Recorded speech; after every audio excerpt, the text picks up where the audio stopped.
தருமபுரி மாவட்டம் பாளையம்புதூர் சந்திப்பில் மணிகண்டன், புகழேந்தி ஆகியோர் பைக்கில் அலட்சியமாக சாலையை கடக்க முயன்றபோது பெங்களூரிலிருந்து அதிவேகமாக வந்த கார் மோதி விபத்துக்குள்ளானதில் பைக்கில் பயணித்த 2 பேரும் தூக்கி வீசப்பட்டனர். பாளையம்புத்தூர் சந்திப்பில் நடைமேம்பாலம் அமைக்கப்படாததால் தான் அப்பகுதியில் தொடர் விபத்துக்கள் நடப்பதாக கூறி பொதுமக்கள் திடீரென சாலை மறியலில் ஈடுபட்டனர். இந்த போராட்டத்தால் போக்குவரத்து பாதிக்கப்பட்டு சுமார் 5 கிலோமீட்டர் தூரம் வரை வாகனங்கள் அணிவகுத்து நின்றன.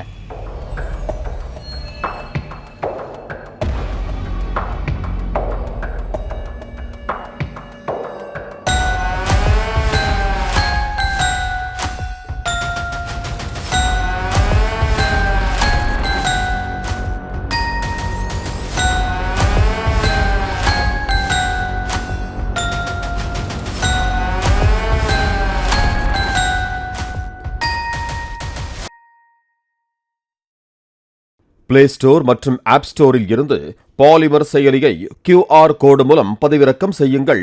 செய்திகளை உடனுக்குடன் பெறுங்கள்.